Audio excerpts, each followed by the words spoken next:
China's Great Wall is one of the few man-made objects that can be seen from space.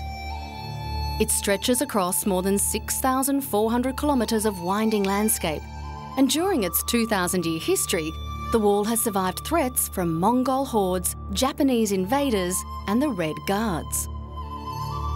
But today it faces a different kind of threat: tourists. Over 10 million a year are taking their toll on the now delicate structure. A British expatriate, William Lindsay, has been documenting changes to the wall in detail. Armed with a stills camera and tripod, he has re-photographed the Great Wall at about 140 locations, stretching from the northwest Gobi Desert to the Yellow Sea coast in the east. He carries an archive of 300 old photographs and matches his shots to the first pictures taken as far back as 135 years ago.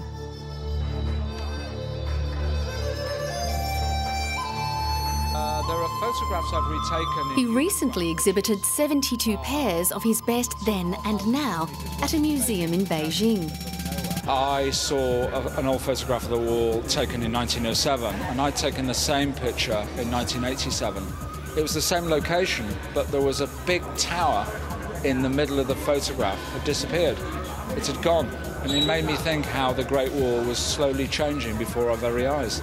I think this is a good summary. It reminds people that even the Great Wall of China, one of the world's greatest buildings, will not just stay there. It has to be protected in a positive way. Lindsay says that some parts now receive more visitors a month than they saw in the past 3 centuries combined. But the wall has finally received its first legal protective measures. Just over a month ago, state laws to protect the whole of the Great Wall were introduced. So now there is no Olympic threat to the Great Wall, whereas 5 or 6 years ago there was. It's now impossible for a developer to lease land beside the wall and build an Olympic resort to give guests a room with a view. It's impossible now, and that's a good thing.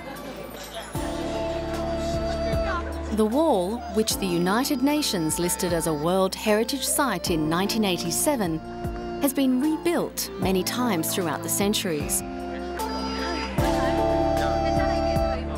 Leading Great Wall expert Chen Dalin says it is the key to the Chinese identity.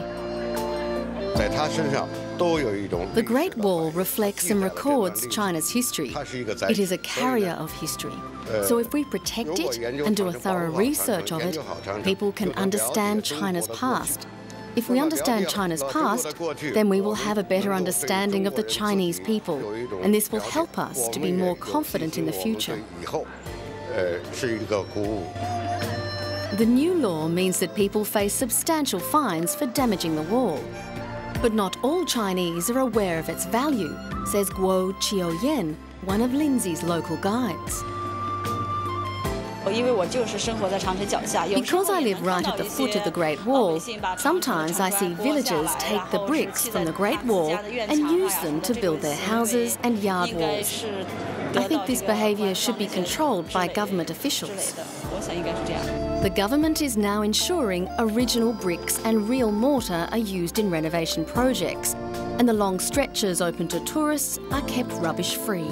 Actually, I found it's in better condition than I had expected it to be. Given the age of it and the number of people that have been here, I would have expected it to be more run down. But just beyond the tourist-friendly stretch, crumbled bricks and eroded guard towers stretch for kilometres.